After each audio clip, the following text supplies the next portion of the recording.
दोस्तों WWE का इतिहास दशकों पुराना रहा है और इस लंबे सफर में काफी खतरनाक रेसलर्स भी फैंस को देखने को मिले हैं।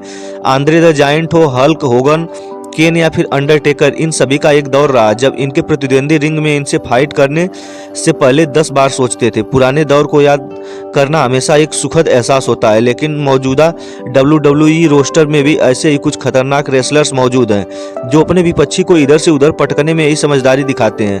खतरनाक होने का मतलब सिर्फ हैवीवेट होना ही नहीं होता है, क्योंकि कई ऐसे मूव्स हैं जिनसे कोई रेसलर अपने विपक्षी को आसानी से क्षति पहुंचा सकता है। इस वीडियो में हम ऐसे कुछ रेसलर्स के बारे में जानेंगे। ब्रान स्ट्रोमन, बिना कोई संदेह किसी के भी मन में पहला नाम ब्रान स्ट्रोमन का ही आता है। जब बॉबी लैशले जैसे तगड़ा रेसलर्स उनके रनिंग शोल्डर मूव से दूर जा गिरे तो आपको समझ लेना चाहिए कि स्ट्रोमैन के अंदर ताकत कितनी होगी। वैसे भी वो रेसलिंग से पहले स्ट्रांग मैन चैंपियनशिप में हिस्सा लिया करते थे और जब जेम्स एल्सवर्थ उनके सामने आए तो सच कहूँ तो मुझे एल्सवर्थ पर तरस आ रहा था। आमतौर पर उनके जैसे मास्टर साइज के एथलीट्स को WWE में हील किरदार ही सौंपा जाता है, लेकिन स्ट्रोमैन के साथ ऐसा कभी नहीं हुआ। उन्हें मौका मिलता है तो वो कंपनी के सबसे बेबी फेस बड़े सुपरस्टार भी बन सकते हैं और किसी भी किरदार में ढलने की क्षमता ही उनकी सबसे बड़ी ताकत है।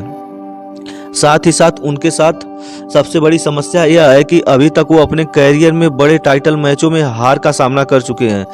इसमें उनकी गलती नहीं है, गलती है तो क्रिएटिव टीम की जो उन्हें ठीक ढंग से मौके नहीं दे पा रही है। सेथ रॉलिन्स, जब भी WWE में खतरनाक रेसलर्स का नाम लिया जाता है तो शायद ही सेथ रॉलिन्स का नाम किसी के दिमाग में ना आए, यहाँ तक कि उनकी रिंग से बाहर की दुनिया रिंग की दुनिया से पूरी तरह अलग है। सेथ रॉलिन्स मौजूदा समय में WWE के पास सबसे बेहतरीन टैलेंट्स में से एक हैं। उन्हें हील टर्न दिया गया हो या उन्होंने बेहद अच्छे ढंग से निभाया और अब कंपनी के सबसे बड़े बेबी फेस सुपरस्टार होने की भूमिका को अच्छे तरीके से निभा रहे हैं।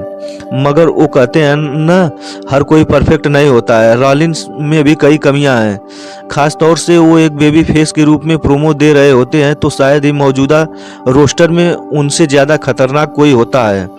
ड्रू मैकइंटायर, जब से ड्रू मैकइंटायर ने WWE में वापसी की है वो अपने करियर के सबसे बेहतरीन दौर से गुजर रहे हैं।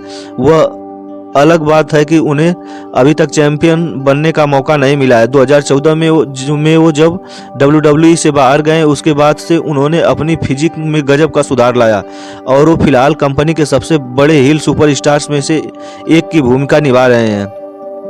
रोमन रेंस के साथ फ्यूड में उन्हें जोड़ा गया, ये अच्छी बात है, लेकिन अधिक समय तक अगर शेन मैकमोहन इस स्टोरी लाइन का हिस्सा बने रहेंगे तो द स्कॉटिश साइकोपैथ खुद को साबित नहीं कर पाएंगे।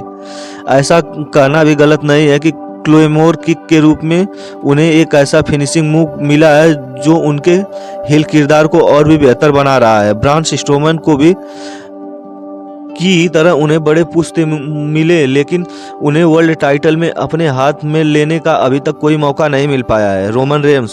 रोमन रेंस दुनिया भर के रेसलिंग फैंस के हीरो हैं और कैंसर को भी मात देकर उन्होंने दर्शाया है कि उन्हें कोई हरा नहीं सकता है। वो फिलहाल ड्रू मैकइंटायर और शेन मैकमोहन के साथ फ्यूड में शामिल है। शेन अपनी heel team Shane McMahon, Drew McIntyre, Elias the Revival के बिल्ड अप में लगे हुए हैं और इसी बीच द बिग डॉग इस टीम के खिलाफ अकेले में पड़ गए हैं। ड्रू मैकइंटायर और ब्रान स्ट्रोमन के पास मास्टर सा साइज है, लेकिन रोमन रेंस को जो चीज़ खतरनाक बनाती है वह उनकी ताकत है। लेकिन इस ताकत पर भी दाग तब लगा जब सुपर शोडाउन में उन्हें शेन मैकमोहन के खिलाफ हार मिली।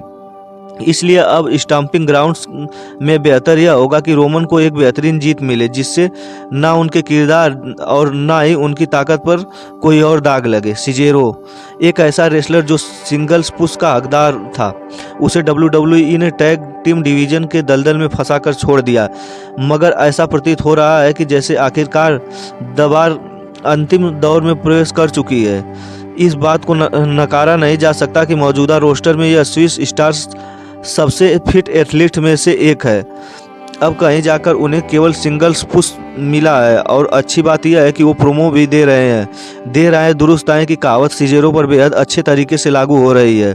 निस्संदेह वो मौजूदा WWE रोस्टर के सबसे खतरनाक रेसलर में से एक है।